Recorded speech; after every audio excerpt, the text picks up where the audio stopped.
Merci beaucoup, François. Eh bien, aujourd'hui, à l'émission L'heure de la bonne nouvelle, Jésus et les misérables. Les misérables, par définition, sont des nécessiteux, des gens qui manquent de ressources, qui ont une vie pénible, qui ont peu de valeur aux yeux des autres et même très souvent qui ont peu de valeur à leurs propres yeux. C'est intéressant de constater que Jésus s'est intéressé d'une manière toute particulière aux misérables de son époque.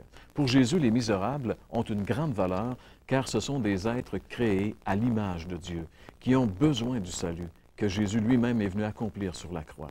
C'est la raison pour laquelle de nombreux récits des évangiles parlent de la rencontre que Jésus a eue avec les misérables. Il y a toutes sortes de misérables, des pauvres, des malades, des démunis. Mais il y a un état de misère qui est commun à tous les hommes. Et ça, c'est l'état de pécheur. Qu'on y croit ou pas, c'est un fait facilement démontrable que l'humanité entière souffre d'un mal terrible, que seule la Bible identifie et qu'elle nomme le péché. Tous les hommes, quels qu'ils soient, sont pécheurs, et cela rend tous les hommes misérables. Certaines personnes cachent leur état sous le masque de la religion, d'autres sous le masque du savoir-vivre, d'autres de l'instruction, du savoir, etc.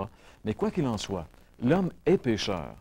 Même le grand apôtre Paul, considérant la faiblesse de son état de pécheur, s'est écrié « Misérable que je suis ». Regardons ensemble justement dans l'épître qu'il écrit à l'Église de Rome, ce que Paul disait de lui-même. En Romains, chapitre 7 et le verset 24, l'apôtre Paul dit « Misérable que je suis, qui me délivrera de ce corps de mort ?» Paul réalisait que dans son corps, il y avait une puissance qu'il ne pouvait pas maîtriser et qui le forçait continuellement à faire des choses qu'il ne voulait pas faire. Et se sentant esclave de cette nature déchue, il s'est écrié « Qui me délivrera de ce corps de mort misérable que je suis ?» De quelle façon l'apôtre, le Seigneur, intervient pour soulager ces misérables-là? Comment il fait pour le faire? Bien, dans les évangiles, on a plusieurs, comme je le disais, passages où on voit le Seigneur, justement, qui rencontre des misérables. Et un des beaux passages de la Bible qui illustre le mieux, François, la considération que Jésus a accordée aux misérables, c'est, je pense, ce texte que l'on retrouve dans l'Évangile selon Jean, au chapitre 8, les premiers versets. Ce passage nous parle d'une femme qui a été surprise en flagrant délit d'adultère et qui a été amenée à Jésus pour que Jésus la condamne. On peut lire ensemble quelques versets qui nous parlent de cet événement en Jean chapitre 8, les versets 3 à 5. Il est dit ici, « Alors les scribes et les pharisiens amenèrent une femme surprise en adultère, et la plaçant au milieu du peuple, ils dirent à Jésus, « Maître, cette femme a été surprise en flagrant délit d'adultère. Moïse, dans la loi, nous a ordonné de lapider de telles femmes.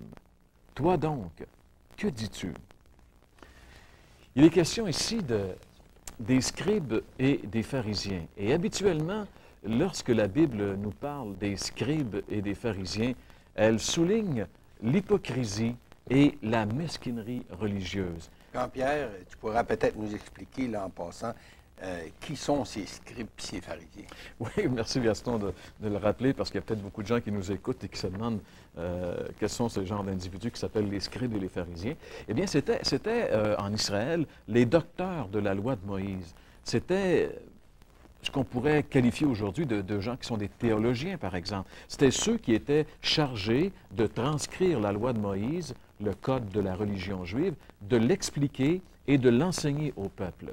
Il y avait certainement au milieu d'eux des gens qui étaient très sincères et intègres, mais en général, ils étaient des gens qui étaient des religieux hypocrites, à qui d'ailleurs Jésus a dédié l'un de ses sermons les plus durs, qui nous est rapporté en Matthieu chapitre 23, où à plus de 8 reprises, Jésus utilise l'expression « Malheur à vous, scribes et pharisiens hypocrites ». Et ce sont des gens qui étaient sans miséricorde, qui utilisaient la parole de Dieu, la Bible, pour condamner et pour tuer, alors que justement, Jésus est venu pour sauver et pour libérer. Alors c'est intéressant de voir que Jésus est confronté continuellement dans les évangiles à ces gens-là. C'est toujours la religion qui est opposée à Jésus-Christ. C'est pourquoi on retrouve à nouveau notre thème de cette série, Religion ou Jésus-Christ, car c'est le thème à toute fin pratique des évangiles. Alors eux, les pharisiens, les scribes, les propres justes, les purs, placent en plein milieu du peuple cette misérable pécheresse qui a été surprise en flagrant délit. En réalité, cette femme n'était à toute fin pratique pour eux qu'un appât pour piéger Jésus. Leur but premier n'était pas vraiment le sort de cette femme, mais plutôt comment Jésus allait réagir face aux exigences de la loi de Moïse, qui était la loi immuable de Dieu. La loi de Moïse, vous savez, tue effectivement de telles femmes, car dans les ordonnances de Moïse, l'adultère était fortement contremandé et même la peine capitale était exigée pour ceux qui pratiquaient ce péché. Dans l'Ancien Testament, dans le livre du Deutéronome, par exemple, on peut lire ensemble au chapitre 22 du Deutéronome, le verset 22, qui justement nous rappelle cette vérité. On lit ici, « Si l'on trouve un homme couché avec une femme mariée, ils mourront tous deux, l'homme qui a couché avec la femme et la femme aussi.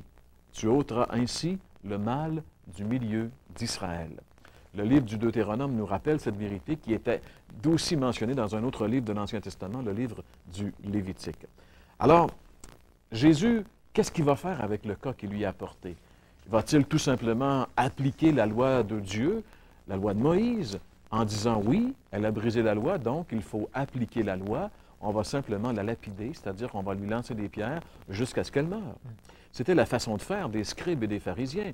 Mais ils avaient oublié une chose. Ils avaient oublié qu'en agissant ainsi, ils se condamnaient eux-mêmes, puisqu'il y a dans la loi de Moïse la mort de tous les hommes. Car la Bible dit « tous ont péché et sont privés de la gloire de Dieu ». Ils insistent en disant à Jésus « Toi, que dis-tu? » Moïse dit « Elle doit mourir.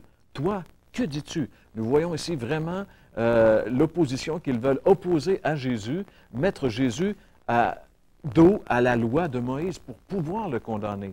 C'est très clair dans le texte de Jean 8 ensemble. On peut lire le Jean 8, le verset 5, justement, où ils disent « Moïse, dans la loi, nous a ordonné de lapider de telles femmes, comme on vient de le lire dans le Deutéronome.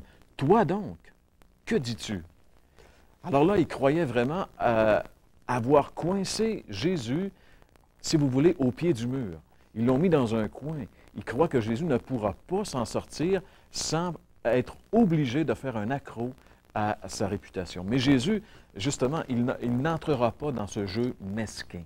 Jésus n'entre jamais, mes amis, dans la mesquinerie religieuse. Jésus va leur répondre avec un argument auquel ils n'ont jamais pensé. Jésus va leur dire ceci, qu'on peut lire en Jean, chapitre 8, le verset 7. Vous avez probablement déjà même entendu cette parole. Comme il continuait à l'interroger, il se releva et leur dit que celui de vous qui est sans péché jette le premier la pierre contre elle.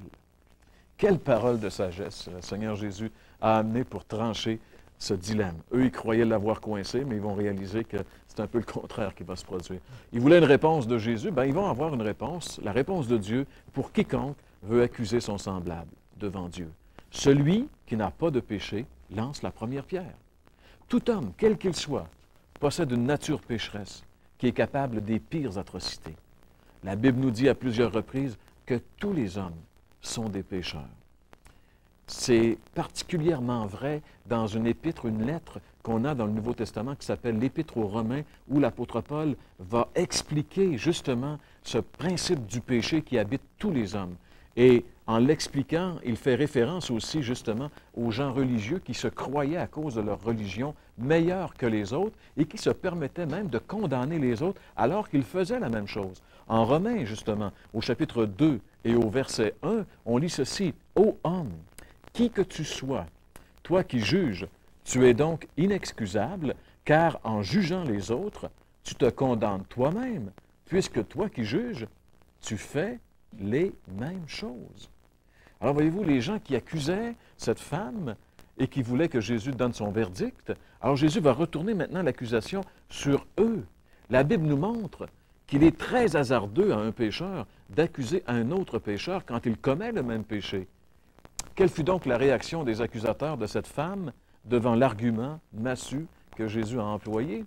Eh bien, on peut lire encore dans le chapitre 8 de l'Évangile de Jean, au verset 9, il est dit « Quand ils entendirent cela, accusés par leur propre conscience, ils se retirèrent un à un, depuis les plus âgés jusqu'au dernier, et Jésus resta seul avec la femme qui était là au milieu. » Quand ils entendirent cela, accusés dans leur propre conscience.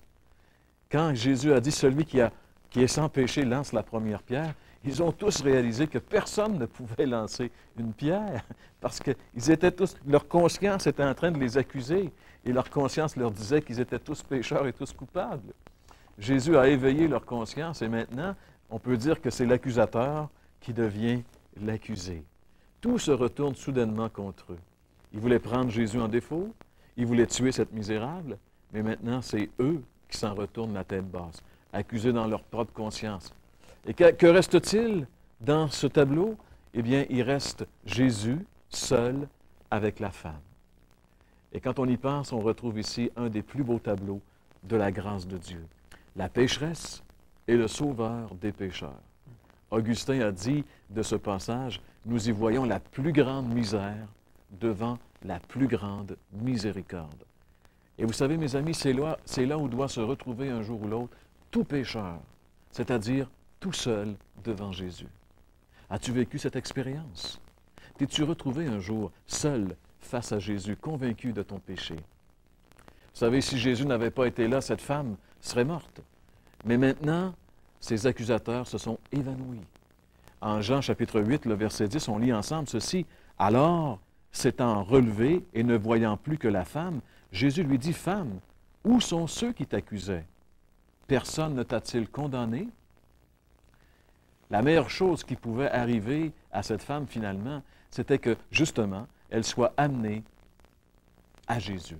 La meilleure chose que ces scribes et ces pharisiens pouvaient faire, c'était bien d'amener cette femme à Jésus. Et la meilleure chose que peut faire quiconque, mes amis, c'est de venir à Jésus. Que va faire Jésus? Jésus aurait pu lui lancer la pierre. Jésus aurait pu la tuer, parce que la Bible dit que Jésus n'a jamais commis un seul péché. La Bible dit que Jésus est pur de A à Z. Jamais il n'a commis de péché. La Bible dit celui qui n'a point connu le péché, Jésus-Christ. Et que va faire Jésus, le seul qui est habilité à pouvoir la condamner parce qu'il n'a jamais péché?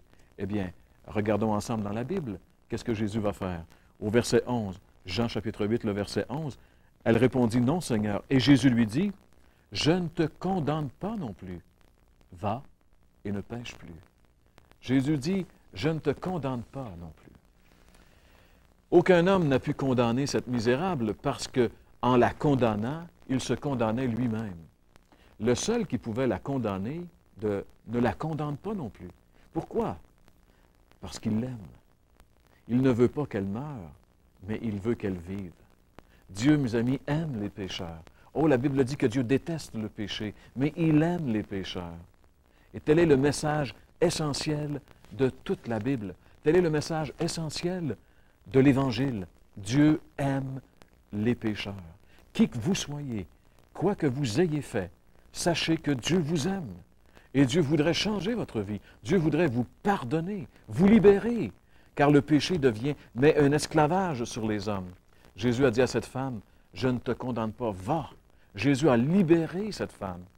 Il l'a pardonnée. Je ne te condamne pas non plus. Et ce que Jésus a fait pour cette femme, mes amis, il est prêt à le faire pour quiconque veut bien venir à lui.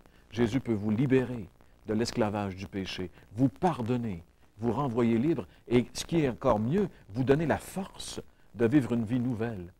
Parce que vous savez, le péché est un esclavage, on est toujours porté à retomber dans les mauvaises habitudes. Mais si Dieu n'intervient pas dans notre vie pour changer notre vie, il n'y a pas de solution. Mais Jésus est la solution.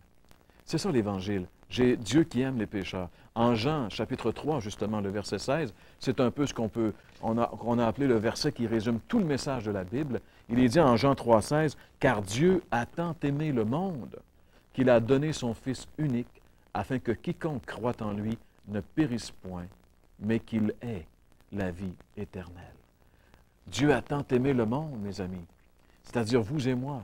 Dieu nous aime tant qu'il a donné son Fils, afin que quiconque croit en lui. Il faut croire en Jésus-Christ. Il faut mettre notre confiance en lui, le recevant comme Sauveur et Seigneur, si on veut avoir la vie éternelle et ne pas périr. Oh, mes amis, Jésus n'est pas venu pour juger les hommes. Jésus n'est pas venu pour juger cette femme. Jésus est venu pour sauver les pécheurs. Encore dans l'Évangile de Jean, chapitre 3, verset 17, le verset qui suit, le verset 16 qu'on vient de lire, se lit comme suit. « Dieu, en effet, n'a pas envoyé son Fils dans le monde pour qu'il juge le monde, mais pour que le monde soit sauvé par lui. Celle qui devait être morte d'une mort ignominieuse, terrible, sanglante, sous les pierres de ses accusateurs, est maintenant libre, libérée par Jésus. Voilà comment Jésus agit à l'égard des misérables. C'est le triomphe de la grâce sur la condamnation de la loi. C'est le plus bel exemple de l'amour de Dieu pour les pécheurs. As-tu expérimenté cet amour de Dieu? Pourquoi pas venir à Jésus maintenant, avec ton péché, pour trouver le pardon et la vie éternelle? C'est ce que Jésus a en réserve pour tous ceux qui viennent à lui dans la repentance. Comme cette pauvre misérable, tu peux trouver en Jésus la liberté, et en lui seul. Pour venir à Jésus, il faut que tu reconnaisses que tu es pécheur. La Bible nous dit « tous ont péché et sont privés de la gloire de Dieu ». La Bible dit que personne ne pourra se tirer d'affaire tout seul. Aucune religion, aucune œuvre ne peut sauver un individu. On est tous incapables de se sauver soi-même. Nous sommes pécheurs perdus, mes amis. Il faut reconnaître ça. Tant et aussi longtemps que tu n'auras pas reconnu que tu es un pécheur perdu, que tu mérites l'enfer, il n'y a pas possibilité de salut pour toi. Tout commence là. Mais la Bible dit que lorsqu'on a reconnu notre état de pécheur, nous devons nous tourner vers le Christ qui meurt sur la croix portant nos péchés. Il est la solution. Il faut se repentir, tourner le dos à notre péché et se tourner vers le Christ et lui donner notre vie. Donner sa vie sans réserve à Jésus. Voudrais-tu le faire maintenant? Voudrais-tu lui donner ta vie? Tu n'as qu'à lui dire, Seigneur, je reconnais que je suis pécheur. Je reconnais que c'est mes péchés qui t'ont fait souffrir et mourir sur la croix. Mais Seigneur, j'ai entendu aujourd'hui que tu n'es pas venu pour me juger, mais que tu es venu pour me sauver. Eh bien, Seigneur, sauve-moi. Je me donne à toi maintenant. Si tu fais cette prière sincère, tu verras que le Christ va te prendre en main et ta vie va être nouvelle. Une vie pardonnée, une vie renouvelée, vécue avec Dieu. Tu peux le faire si tu viens à Jésus dès maintenant. Oh mon ami, viens à lui sans tarder.